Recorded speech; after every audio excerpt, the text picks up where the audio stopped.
بسم اللہ الرحمن الرحیم۔ السلام علیکم۔ میری بہن کا 14 سال کا بیٹا ہر روز مجھے سبزی لا کر دیتا۔ میں بچہ سمجھ کر 150 اس کے ہاتھ پر رکھ دیتی، لیکن ایک روز سبزی لے کر واپس لوٹا تو کہنے لگا، خالہ اب ہر روز 150 سے کام نہیں چلے گا۔ میں نے کہا، پھر تو میرا ہاتھ پکڑ کر کمرے میں لے گیا، اور پھر میرے ہوش اڑ گئے جب اس نے کہا کہ میں کب سے اپنے بھانجے کا انتظار کر رہی تھی جو سبزی لینے گیا ہوا تھا اور ابھی تک نہیں آیا تھا۔ شام ہونے والی تھی اور ہمیں بھوک لگی تھی۔ وہ سبزی لاتا تو میں کھانا بناتی۔ اسی انتظار میں 2 گھنٹے گزر گئے، لیکن بھانجا نہیں آیا۔ بالآخر مغرب کے وقت آیا۔ اس کے ہاتھ میں سبزی تھی۔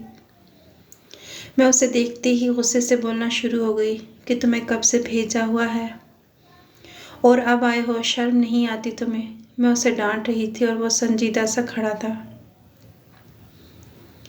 مجھے یہی لگا تھا کہ باہر جا کر دوستوں کے ساتھ کھیلنے لگ گیا ہوگا اور بھول گیا ہوگا کہ خالہ نے سبزی بھی منگوائی ہے۔ خیر، اس نے مجھے سبزی پکڑائی۔ باقی 50 روپے بچے تھے، وہ میں نے اس کی ہتھیلی پر رکھ دیے اور کہا کہ جاؤ جا کر کھیلو۔ اس نے اپنی ہتھیلی پر رکھے 50 روپے کو دیکھا اور پھر ہتھیلی جھٹک دی اور غصے سے کہا کہ اب میں پیسے نہیں لوں گا، اور گردن اکڑا کر وہیں کھڑا رہا۔ میں نے حیرت سے اسے دیکھا۔ پہلے تو وہ 150 لے کر خوش ہو جاتا تھا اور اچھلتا کودتا چلا جاتا تھا۔ اب اسے کیا ہو گیا؟ کیوں نہیں لینے؟ اور کتنے چاہیے؟ میں نے اس سے پوچھا۔ میری بات پر وہ ہلکا سا گڑبڑایا اور پھر کہا کہ مجھے آپ سے جو چاہیے وہ آپ مجھے دیں گی۔ اس کا انداز ایسا پراسرار تھا کہ میں چونک پڑی اور حیرت سے اسے دیکھنے لگی۔ میں نے کہا کہ اس 14-15 سالہ بھانجے کو مجھ سے کیا چاہیے؟ بے شک وہ قد میں مجھ سے لمبا ہو چکا تھا، پر تھا تو بچہ ہی نا، میرے ہاتھوں میں ہی تو پل پڑ کر جوان ہوا تھا۔ میں نے اسے کہا، ہاں بولو تمہیں کیا چاہیے؟ میری بات سنتے ہی اس نے آس پاس دیکھا اور پھر میرا ہاتھ پکڑ کر مجھے کمرے میں لے گیا۔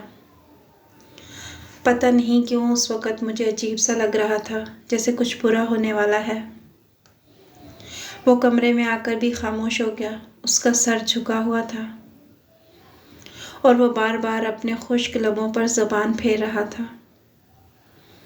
میں نے کہا، شانی جلدی بتاؤ کیا معاملہ ہے؟ میرے ذہن میں ایک دم سے آیا کہ کہیں یہ غلط صحبت میں نہ پڑ گیا ہو۔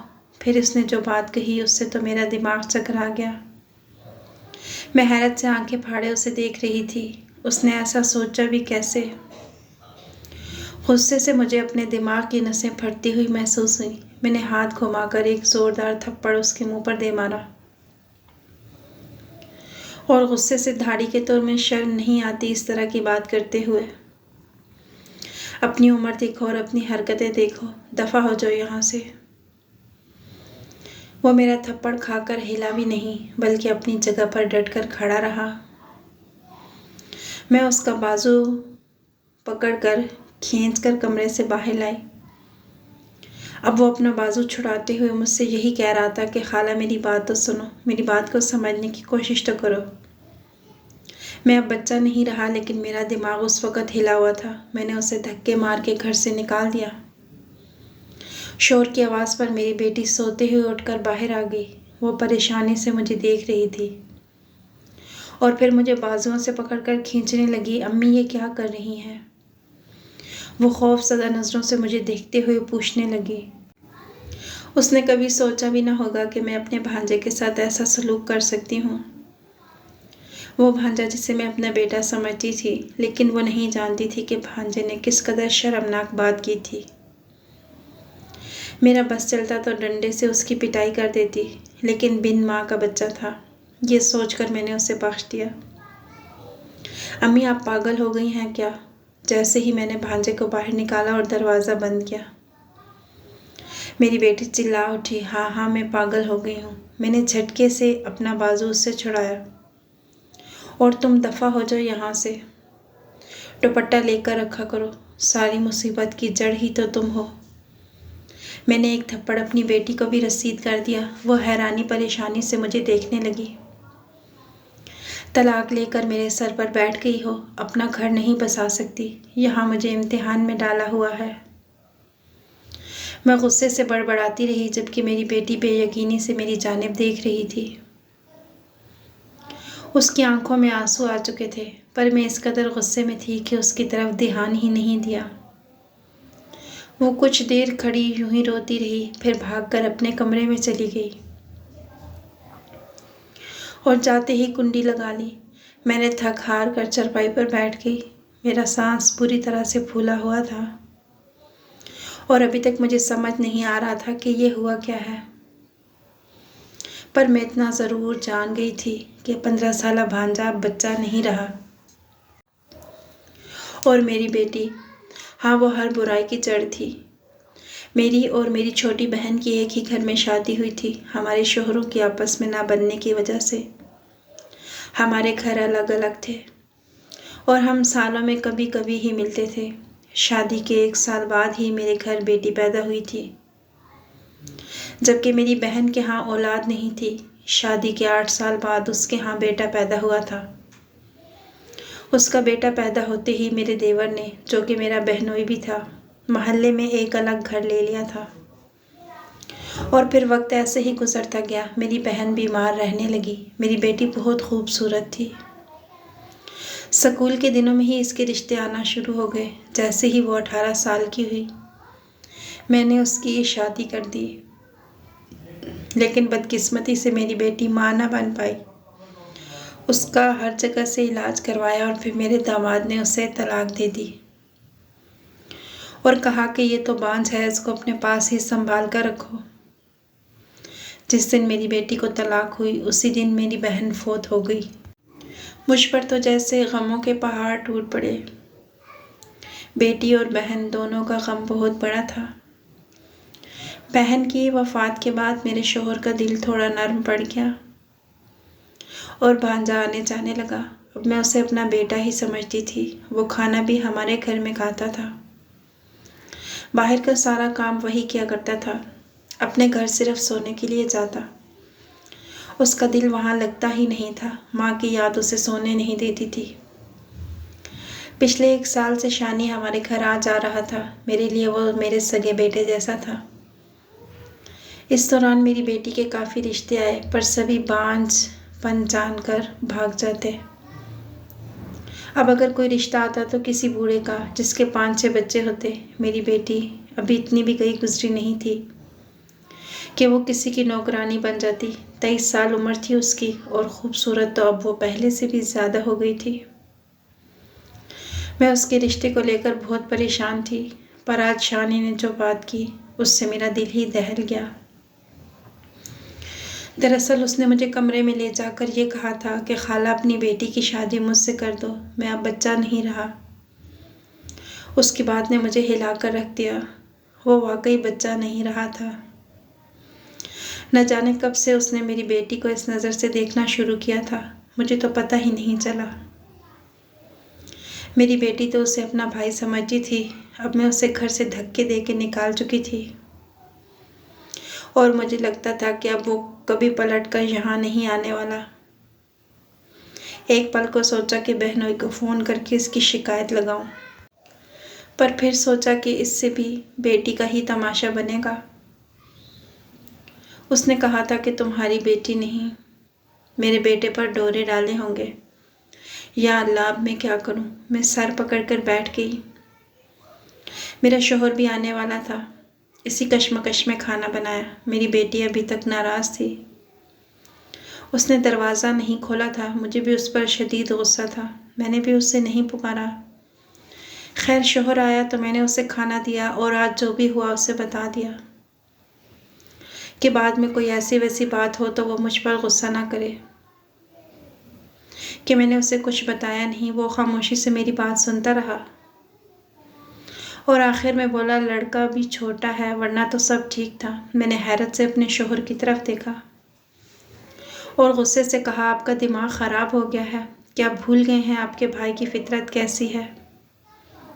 اور پھر وہ لوگ تو ہمیں تانوں سے ہی مار ڈالیں گے۔ میں بہت غصے سے بولی تو وہ کہنے لگے، پہلے کون سا لوگ ہمیں پھولوں کے ہار پہنا رہے تھے؟ پہلے بھی تو ہمیں باتیں ہی سننا پڑتی ہیں نا۔ میرے شوہر نے بھی چڑ کر جواب دیا۔ اس کو بھی غصہ آ گیا تھا، میں خاموش ہو گئی۔ میں جانتی تھی وہ بھی اتنا ہی پریشان ہے جتنی کہ میں۔ ابھی تھوڑی ہی دیر گزری تھی کہ اچانک دروازے پر زور زور سے دستک ہونا شروع ہو گئی۔ کوئی پاگلوں کی طرح دروازہ پیٹ رہا تھا۔ میرے شوہر نے جا کر دروازہ کھولا تو باہر شانی کھڑا تھا۔ اس کے چہرے کا رنگ اڑا ہوا تھا۔ اس سے بولا بھی نہیں جا رہا تھا۔ میں نے کہا، کیا لینے آئے ہو اب تم یہاں سے؟ اسے دیکھتے ہی میرے شوہر بھی غصے میں ہو گئے جب مجھے پتا چلا کہ میرا بھانجا پھر سے آ گیا ہے۔ میں آگ بگولا ہو کر دروازے کی جانب بڑھی تو پھر آگے جاتے ہوئے میں نے کہا، تمہارے باپ کو فون کروں؟ آج سے ہمارا تم سے کوئی رشتہ نہیں، میں غصے سے کہتی دروازہ بند کرنے والی تھی جب اس نے میری بیٹی کا نام لیا۔ وہ مشی نے خودکشی کر لی، اس نے موبائل میرے سامنے کرتے ہوئے کہا اور ہمیں دھکا دیتے اندر داخل ہو گیا۔ اس کی بات سن کر میں تو ساکت رہ گئی۔ اب وہ زور زور سے میری بیٹی کے کمرے کا دروازہ پیٹ رہا تھا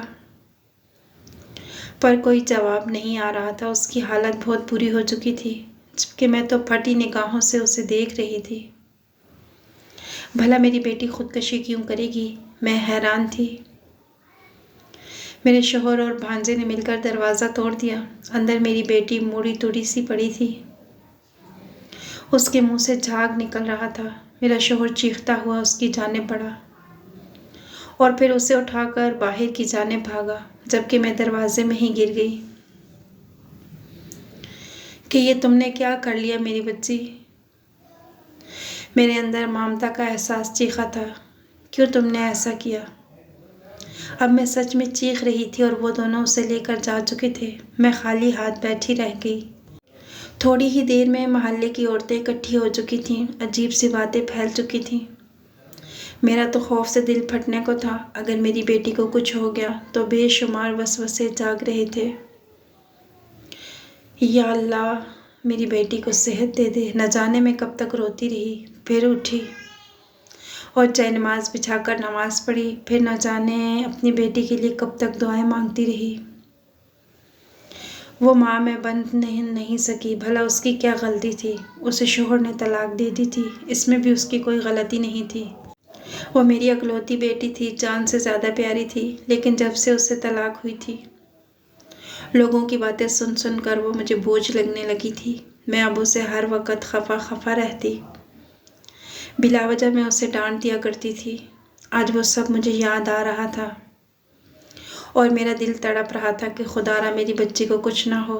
کتنی پاگل تھی نا، لوگوں کی باتیں سن کر کہ لوگ کیا کہیں گے یہ سوچ سوچ کر اپنی ہی بیٹی کو اذیت دیتی رہی۔ اور آج تو میں نے حد کر دی تھی، تبھی اس نے اتنا بڑا قدم اٹھایا تھا، ورنہ وہ تو بڑی صابر اور شاکر بچی تھی۔ میں دعائیں مانگتی رہی۔ پھر فجر کے بعد میرے شوہر مجھے لینے آیا اور بتایا کہ میری بیٹی اب خطرے سے باہر ہے۔ اسے ہوش نہیں آیا تھا۔ میرا بھانجا ایک جانب خاموش کھڑا تھا۔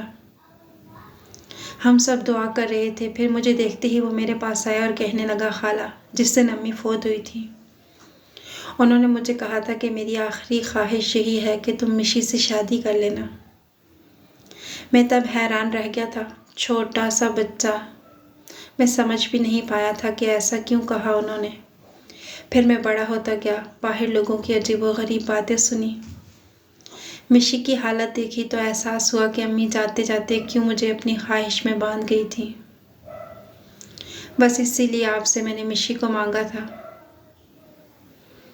اس کی آنکھوں سے آنسو بہنے لگے اور میں بھی رو پڑی۔ مجھے پتا بھی نہیں تھا کہ یہ میری بہن کی آخری خواہش تھی۔ اس نے بہت کچھ کہا تھا، وہ نہیں چاہتی تھی کہ میری بیٹی وہ سب کچھ سہے۔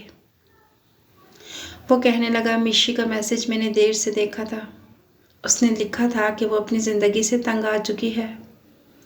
وہ اپنی امی کی آنکھوں میں خود کے لیے نفرت نہیں دیکھ سکتی۔ میں مر گئی تو مجھے معاف کر دینا، اور اگر بچ گئی تو سمجھ جانا اللہ نے میرا نصیب تمہارے ساتھ لکھا ہے۔ بیٹی کے الفاظ پر میں تڑپ اٹھی تھی۔ میں نے شوہر اور بھانجے سے معافی مانگی۔ میری بیٹی کو شام میں ہوش آیا۔ اسے سینے سے لپٹا کر میں خوب روئی، اپنے رویے کی معافی مانگی۔ بھلا بیٹیاں تو محبت کرنے کے لیے ہوتی ہیں۔ اگر ان حالات میں ماں باپ ان کا ساتھ چھوڑ دیں تو انہیں کون سہارا دے گا؟ اب میں سمجھ چکی تھی کہ میری بہن کی آخری خواہش بھی مجھے بہت عزیز تھی، اور اللہ کی مصلحت بھی جان گئی تھی۔ چنانچہ میں نے بیٹی کا ہاتھ بھانجے کے ہاتھ میں دے دیا اور ان دونوں کے لیے دل سے دعائیں کی کہ یا اللہ ان دونوں کی آنے والی زندگی کو بہت حسین اور جمیل بنا دے اور یہ ہمیشہ خوش رہیں۔ آپ کو ویڈیو پسند آئی تو لائک کیجیے گا۔ مزید ایسی اچھی ویڈیوز کے لیے ہمارے چینل کو سبسکرائب کیجیے گا۔ اگلی ویڈیو کے لیے اللہ حافظ۔